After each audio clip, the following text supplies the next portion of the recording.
Star Wars 7x7 episode 1882 today. More D23 Expo stuff, not about the Rise of Skywalker, but the Mandalorian. There were a lot of media outlets there covering the event, a number of them doing interviews on the red carpet, and in particular, I thought it would be fun to look at the Giancarlo Esposito interviews because he revealed a bunch of stuff about his character that had yet to be revealed until now. Punch it!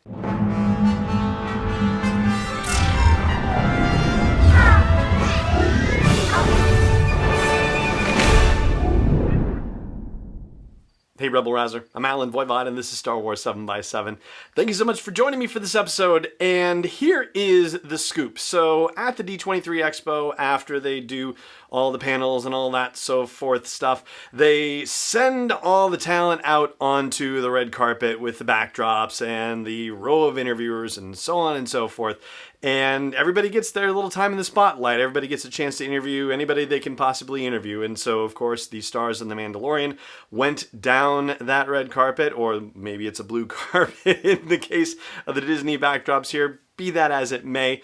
One of the characters we don't know a lot about, or we didn't know a lot about, prior to the D23 Expo was the character played by Giancarlo Esposito in The Mandalorian. Well, thanks to the interviews that he gave at the D23 Expo, we actually now know quite a bit and some very intriguing stuff. So today, to start off, I'm going to share with you snippets from 3 interviews that he did. One with SyFy Wire, one with Entertainment Tonight Canada, and one with Extra Butter. Yeah, that's the name of it. And once we get through those clips, then I'm going to take a quick break, and then we will talk briefly afterward about the things that he revealed. So without further ado, let's jump into the clips right now. Well, I tell you, I play Moff Gideon, and if you know about the Moffs and the Grand Moffs, if you follow the Star Wars story, I play a guy who is an Imperial, leader before the Empire fell. And so he also, what we don't know when we first meet him is how much knowledge he has. He has knowledge of everything and seems to know everyone's movements. How, why, big brain, very, very smart. But in this world and this expanded galaxy and these new characters that we meet who take us on a new journey in this Star Wars universe, I feel like this particular character has the ability to be a savior, and he also has the ability to be a conqueror. But what do people need? They need to feel safe. They need to feel like they're led by a presence who is thoughtful, who is soulful, who is egoless, who thinks about the planet that we're on.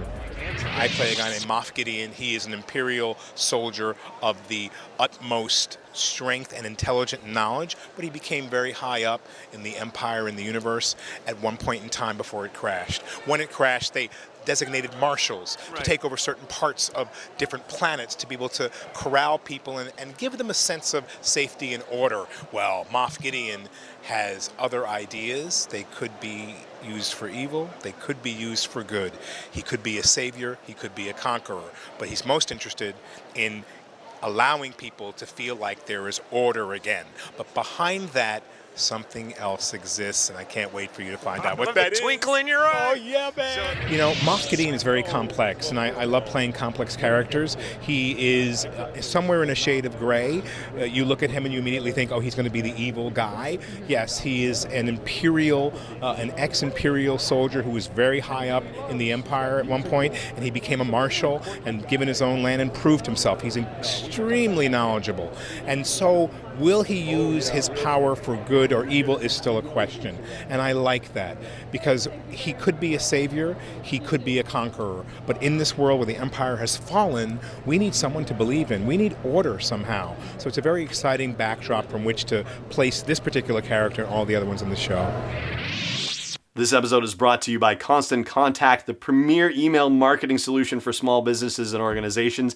I've used their service since 2003, and over the past decade and a half, I've watched them evolve, make the product simpler, more powerful, easy to use, and do everything that they can to help train people to use the product more effectively and for it to work with other forms of marketing like social media, for example. So check out sw7x7.com/email to learn more about Constant Contact and start a free trial. Once again, that is sw7x7.com/email for a free trial.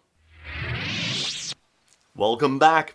So this Marshall business, right? The thing is that Marshals, this isn't the first reference to it. You actually have to go to, in the new canon currently, the Catalyst novel, the Rogue One prequel novel, and the planet where Jyn Erso was born, Vault, that planet had a marshal who actually overthrew the existing government and sided with the Confederacy during the Clone Wars. So that's how far back the title goes, but that doesn't necessarily mean it's the same idea. I mean, a marshal in one place in time doesn't necessarily mean it's the same at any other place in time.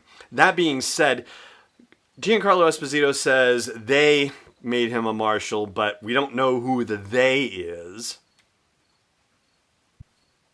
But we do know that it's many years after the fall of the Empire. We do know that the New Republic can only do so much in so many systems, and so it's entirely possible that they haven't gotten to wherever we are in the galaxy at this point. And so it's the people who reside on whatever planet they're on who could be saying, all right, we need some sort of leadership. This guy was here. Maybe the Empire doesn't exist anymore, but he was still a leader and he's got the chops. So let's let him become a marshal instead. And he certainly seems to have the firepower to back him up with all those Death Troopers that we see in the various Mandalorian footage that's been shared already so far.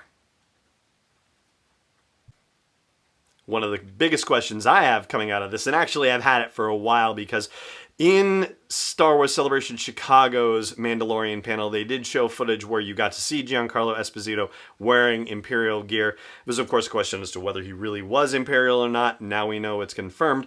But if he was Imperial, what does he have to do with Werner Herzog's character, who is some sort of high-ranking Imperial official in his own right? That much we know for sure.